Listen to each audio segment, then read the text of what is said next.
We deal in paint, pigment, light and shadow, realism, surrealism, impressionism, and ghost stories. An interest in the oddball, a predilection toward the bizarre.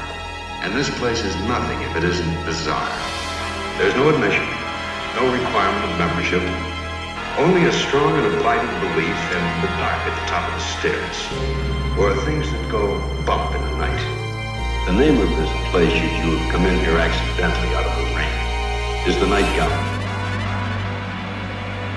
Welcome back, art lovers, to Midnight Viewing, the Night Gallery podcast, where we discuss what was initially Rod Serling's follow-up to the Twilight Zone, Night Gallery. I'm Father Malone, and with me here in the gallery are On Seagal, a Steven Seagal podcast's Chris Stasio. If you don't know me now, you'll know me as the Worm by the end of this episode. And from the Kolchak tapes, Mr. Mike White. Why has no one offered me money to stay in a haunted house? We here at the gallery are discussing season 2, episode 6. This aired on October 27th, 1971, making it their Halloween special. It's an all-Axis Halloween special.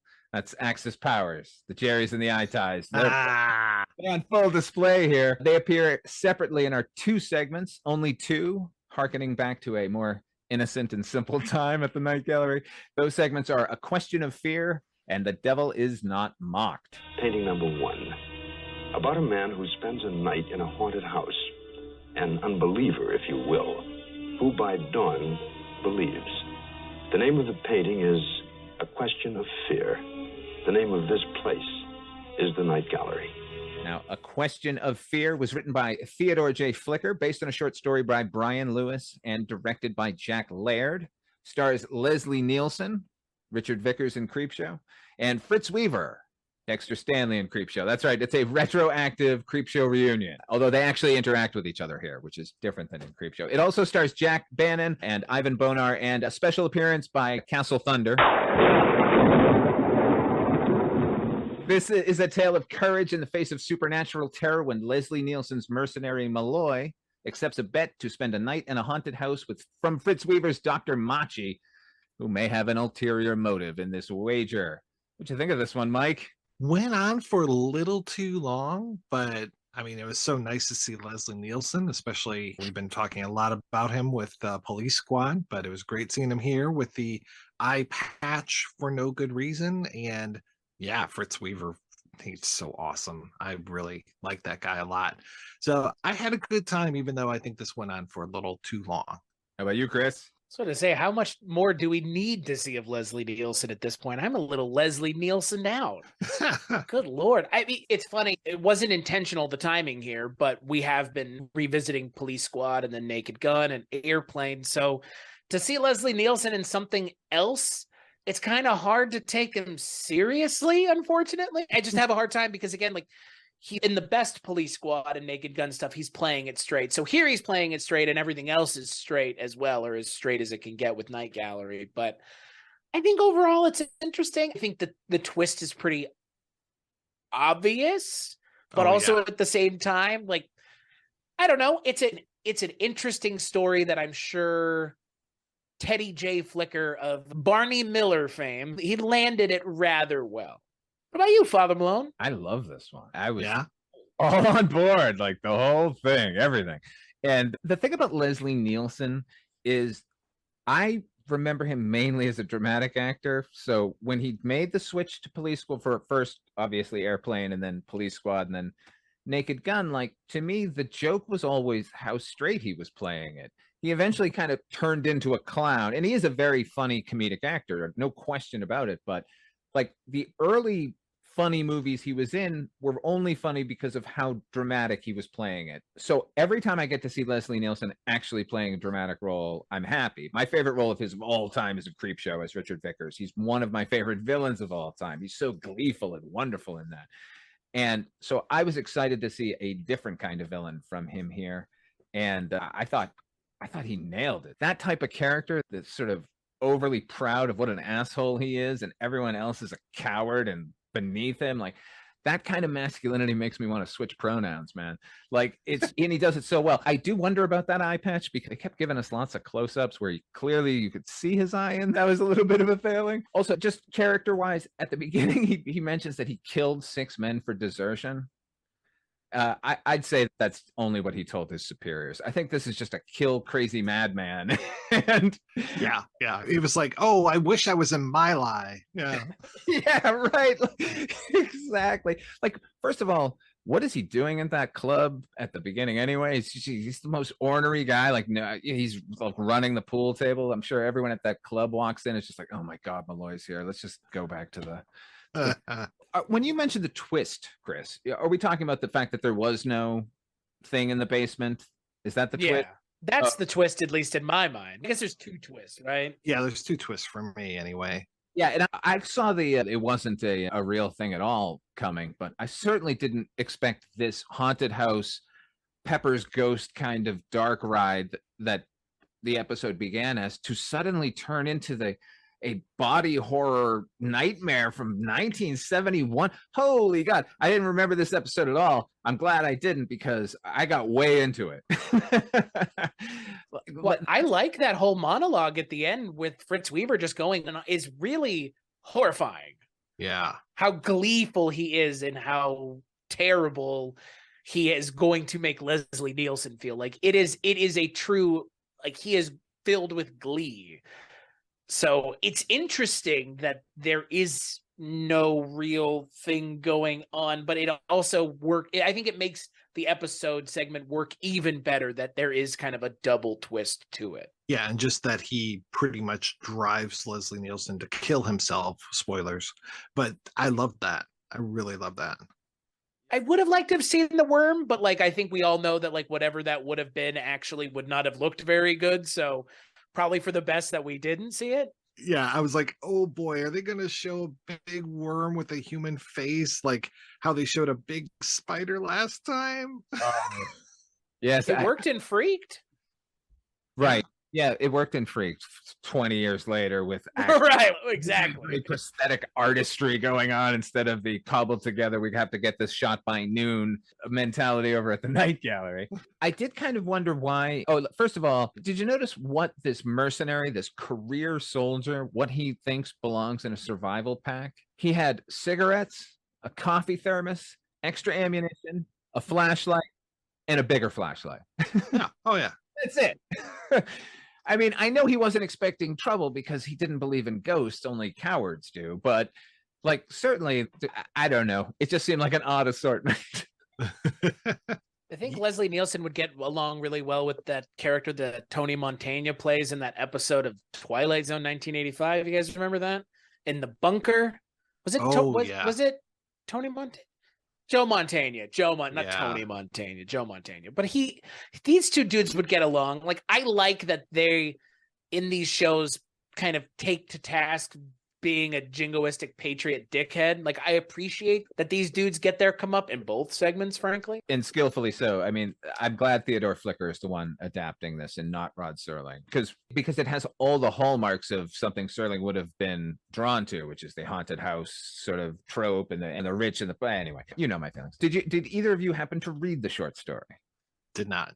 By Mr. Brian Lewis. I did. It is remarkably similar, except several small. Malloy is a nearly homeless alcoholic because he has no more wars to fight. And he's just home. He doesn't know how to be a human anymore. He's actually painted as the hero. Like we follow it from his point of view when it's like trading places, like these 2 men in a limo are like, come with us, we'll give you some money if you can, we hear you're a soldier and you make it through if you don't be scared. It isn't a haunted house situation. They just say you need to survive the night on this compound, right? So he goes onto the compound and is immediately attacked by 3 dogs who he kills with a gun that they've given him, and then discovers afterwards that the dogs have no teeth, that they were just there to scare him, even though he killed them. Okay. So then he gets into the house and goes into the basement where the door bolts behind him and he sees that there's a gorilla in the room. Now he still has his pistol and the gorilla in the darkness is shambling around and screaming at him and then starts to come for him. And he fires the gun a bunch of times and the gorilla just doesn't feel anything, and eventually tires of the guy and goes back into the corner. The lights come on and he realizes there's this plexiglass between him and the gorilla. So he's getting the idea, oh, they're just trying to scare me to death, right? And then goes to sleep. No, they do the pendulum thing to him, but he just falls asleep. Wakes up the next day, and then the rest plays exactly like the episode, including the entire speech that Fritz Weaver gives, like word for word. It's there. Either one would work, and I guess it's better that they went with Haunted House, because I thought the Haunted House stuff was actually really good here, and there was no way they were going to have 3 dogs with no teeth attacking him on a compound. Anyway, like I said, better that Flicker did it and put it into this Haunted House, because some of the Haunted House effects were really great, actually. That weird fractal kind of ghost that attacks him while he's in the basement, I thought that was actually genuinely scary. Yeah, and I like the solarized sort of yellow ghost that is stalking him around for a little bit. Like, all that was fun. Like, this is, again, TV 1971. Some of the effects weren't great. For some reason, they cut to an exterior of the house, and there was a matte shot of a bat flying by for no reason. Like, oh yeah, now I'm scared there's a bat. By the way, that was just the Psycho house. Like, what? Yeah, I thought that looked familiar. Yeah. Boy, it did. Because it got moved a few times. So, like, that's why the surroundings looked a bit different, but it was obviously the Psycho house. Yeah, when I realized it was Universal as well, I was like, oh, okay, this kind of makes sense. Yeah. Why did he touch every drop of blood? Anyone? He did everything but taste it. I do have to ask, though, like, if either of you were in the scenario that Leslie Nielsen has put in, you don't kill yourself that quickly, right? Like, that is the one thing here where it's like, he's like, Fritz Weaver is really banking on Leslie Nielsen. Just like, all right, I could not, like, he's right. No way he's making this up. Like, what should have happened is he should have been drugged again. He said, like, oh, you eat the food, it's not poisoned at all. It should have been drugged. And so when he's giving him the spiel about what's happening, like, see the puncture mark on your arm, like, your muscles should start to be feeling really tight right now. And like, whatever drug he gave him, like, started to make him feel that. Like, that would make me kill myself. Like, oh God, I'm going to turn into a fucking worm. But like, it was set up like, in a few days, you'll start to chill. I would wait a few days. Any of us would wait a few days. I don't care what kind of had before. Yeah, if anything, I would have given him like a slow acting poison or something, something slow acting, so that over those next few days something goes on with them. Or to your point, like, oh, you're starting to feel it right now. I mean, there's a lot to be said for psychosomatic, but really you need to be able to feel something. And that for me is the issue. It's just like, it feels a little bit of a contrivance that all he did was just be like, this is what's going to happen. And then he says the thing about in a couple days. I was like, wait a second, in a couple days? Like, yeah, you're gonna just let him leave and walk out of here? Like, what the fuck? Yeah, I mean, yeah, like they said, I mean, it was like, what, like 6 months later? Like, what the freaking slow acting? Good Lord. This isn't a really elaborate plan if it was to just introduce the serum, it would be kind of outlandish, but I guess it had. Did it need to be that outlandish? I don't know. Couldn't you just lock him in a room and like you hit him over the head and he wakes up and you go, "This is what happened to you last night." Like, struck the bed that has metal arms that will fold and hold you while the pendulum comes down and swings like a guillotine. I don't know. By the way, in that guillotine scene where he actually experiences fear, while we're still thinking that's what this entire episode is about, like, and that he's finally been broken, when he realizes he's not going to die and he starts boasting, I wanted with all my hopes and wishes for the guillotine to just drop down and behead him. Once he started, oh, I'm still here, you have to do better than that. Cut. That would have been great. I can hold my breath for a long time.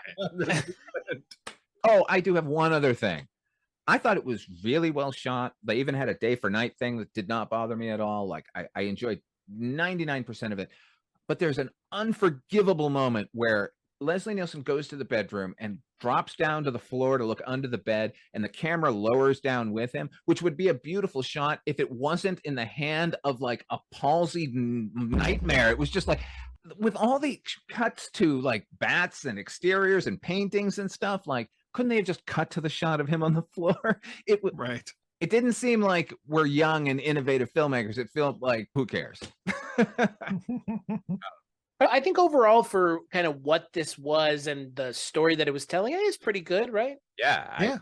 I never didn't enjoy myself watching the episode. I'm nitpicking because I have to, but like, yeah. Right. And even with the twist at the end, like being kind of hinky, like I think it's still, by the end of it, I was like, this was a full fully thought out story with a great ending that I think is pretty impactful, even if it is kind of a little wonky. Like Fritz Weaver is enjoying himself throughout.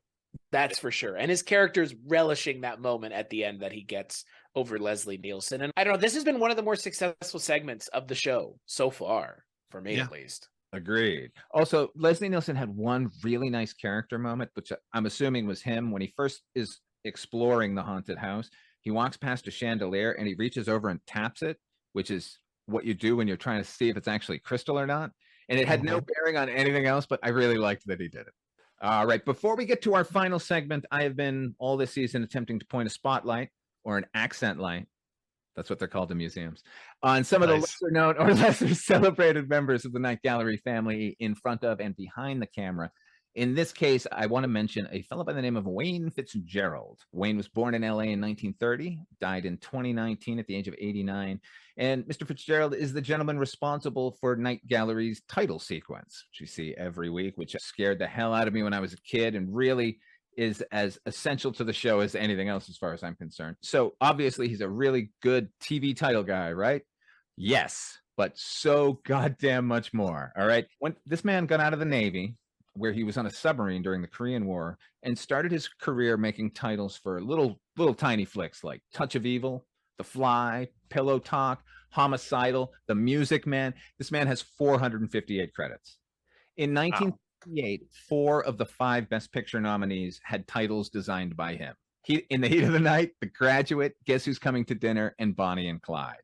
He did all of Coppola's titles. Apocalypse Now, that's him. Just an incredible career. And his son, Eric, continued the business, has done every Walter Hill title sequence since Johnny Handsome. Anyway, just wanted to give a shout out to one of our Night Gallery people that probably nobody knows his name, but they ought to, because he's kind of a giant in his field. Title sequences and posters, man. That's a lost art. It really is. Yeah. It's such a, like, I didn't grow up at a time when Drew Struzan was really at his height, but I'm glad that I still got to see some of those Drew Struzan posters in the wild for real, because that's a lost art, just like title sequences. Yeah, I think Struzan stuff like got overly sort of copied, but by the late 90s probably, but like at the time, these were gorgeous. They're still gorgeous, obviously. And iconic, beyond iconic. Yeah, actual paintings, actual thought, like going into what you want to feature about this film, other than let's put 4 faces, slap them together, 4 faces. There we go. That's what you get. And then like a blue light in the center. Yeah, right. Or a big head. or them facing away, looking over their shoulder. Or my favorite, the between the legs shot.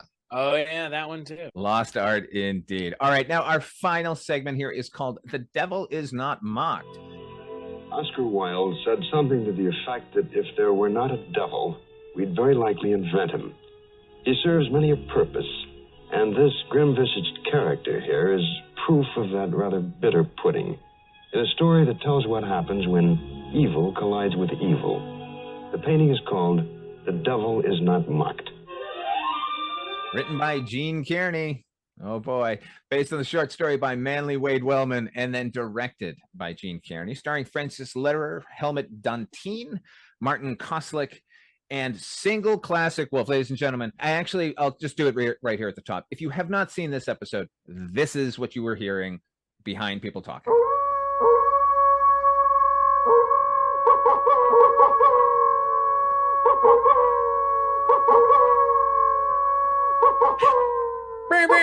It's like the hip-hop air horn, but a fucking werewolf instead. Yes. Over and over, layer upon layer. How can you listen to these werewolves? Fuck off, to them. You, the children of the night. You guys what beats they drop? You guys remember a song called 19, an anti-Vietnam song from 19? Oh, I sure do. No, 19. Yeah. Single classic wolf version. That's what we got here in The Devil Is Not Mocked. The story is a grandfather telling his grandson about what he did during the war. It's basically a blackout sketch stretched out to an interminable level. What do you think of this one, Chris? I love anytime we get to see Dracula doing really weird things, like killing Nazis, because that's a fun concept that has some legs to it. Apparently not here, though. Like you said, I mean, it's a Playboy one panel, really. Or like, it's like, you know what it is? It's a Mad magazine. like 4 or 5 panel sketch. Like it's a cracked magazine from the 70s thing. Like, I don't know. It's fun for what it is, but why? I mean, I guess you can't give A Question of Fear any more time. And like, what do you do otherwise? Like have somebody come up with 2 blackout sketches back to back. They've never done that. So I guess they just gave this a little bit more time, and it shows. It's a little long in the tooth. Oh, was that a joke? A vampire joke? No, but it was Nice. better than every joke in this episode. It wasn't very funny, this segment, but I mean, yeah, I saw the twist coming a mile away. I was just happy to see Frank Lederer back at Count Dracula. He was in The Return of Dracula from 58, which I actually watched a few years ago. I was doing an episode about Shadow of a Doubt, and the plot of Shadow of a Doubt and The Return of Dracula are incredibly similar, and some of the shots are even cribbed from Shadow of a Doubt. It's a really interesting film, highly recommended. It's cheap as hell, but I thought it was very entertaining, and it was kind of nice to see him back as Dracula for his final. And the guy that played the main Nazi, Helmut Dantin, great face. I mostly know him from, I think, Casablanca, and I think he's the part of the couple that Rick is trying to help out, even though Rick sticks his neck out for nobody.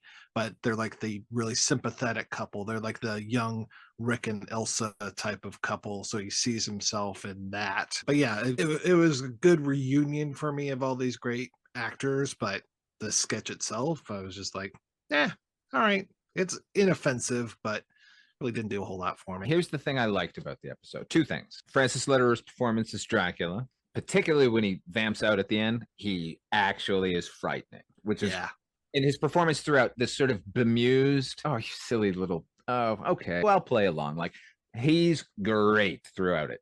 Also, the fact that they gave him a cape with a white stitched interior, folded back over his shoulders, so from behind he looked like he walked out of a Tim Burton movie, like this black and white kind of stripe, and the white shirt with the white bow tie. I loved it. He was dapper as fuck. And I think that's pretty much where my appreciation ends. They do something in this episode drives me crazy. And it's not just this, it's not germane to just this episode. We hear it a lot when people, anytime characters on screen are speaking another language and they're speaking English, we just assume we're hearing German or French or whatever. When they throw in words from that language, it makes me want to slap everybody in the head. Like, you're speaking German, do not say Gott in Himmel. Do not. Oh, I can tell you somebody that does that quite a bit, Mr. Tarantino. There were so many times in Hateful Eight where I was just like, what are you doing? Drives me absolutely nuts when they do that. And it's always just because the writer knows those 3 phrases. So they're gonna throw it in. Also, the Nazis in this, we know they're bad because they open doors just by machine gunning them. What was the do we need that? We know they're Nazis. They don't have to be. And wouldn't have everyone in the room been killed? I know they're vampires, but like they would have been hit or something. All of these things are problems, including that initial Nazi machine gunner, Eine Wolf, that guy that is the best part of this entire episode. He had a beanie. It looked like the Nazi helmet didn't fit on the top of his head. Like it was just I don't know. It looked like Spanky from the Hourglass.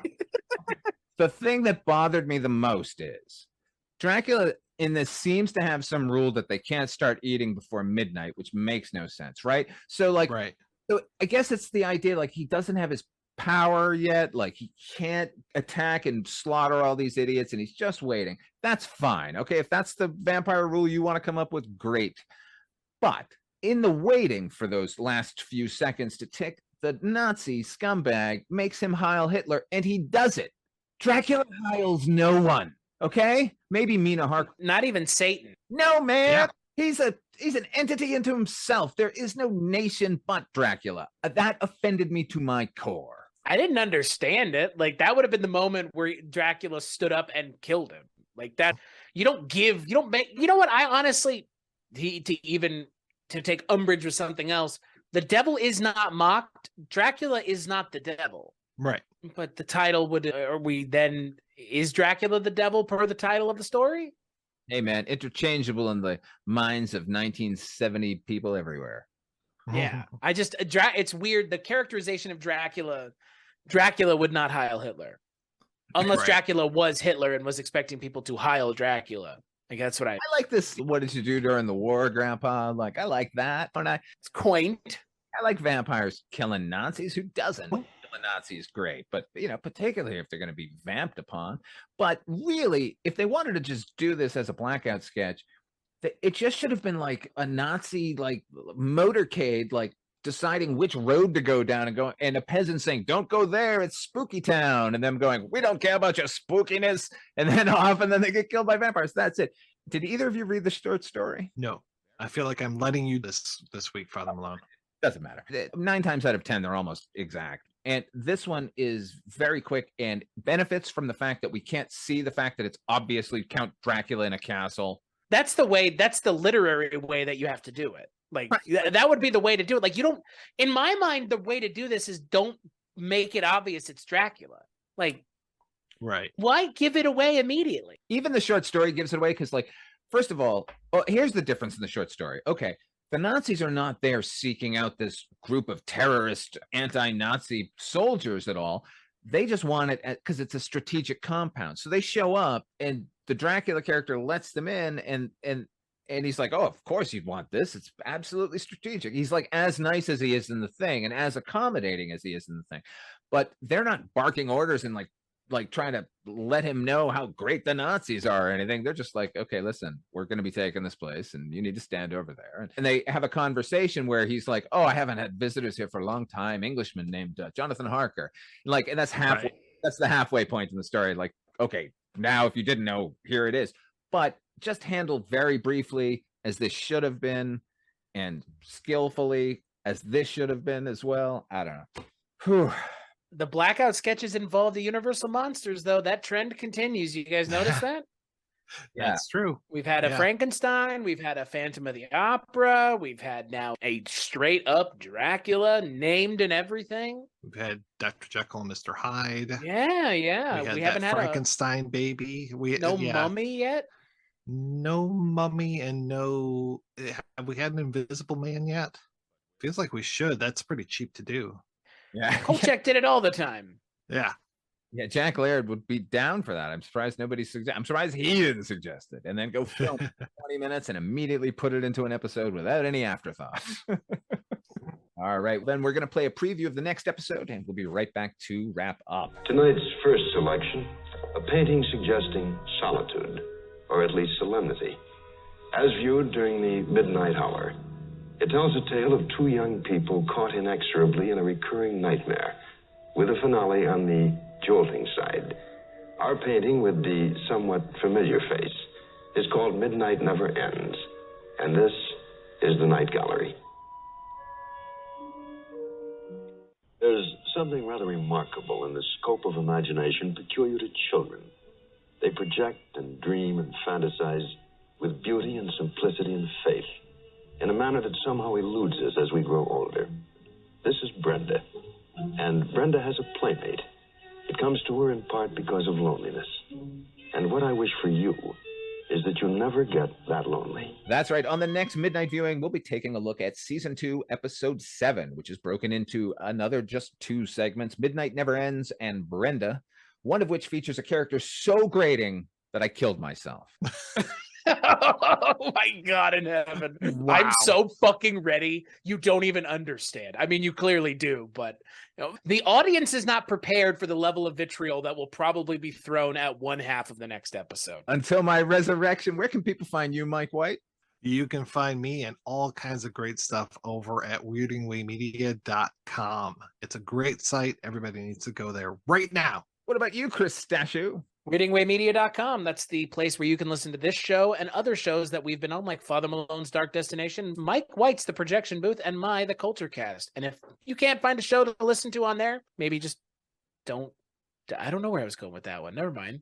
Yeah, if it's not on there, you can't. If it's not on there, should you be listening to it at all? Yeah, that's it. I have a new show. It's called Astounding Tales of the Public Domain. It's on weirdingwaymedia.com. Go there. Go check out all of our shows over there. And thank you for joining us here at Midnight Viewing. The gallery is now closed.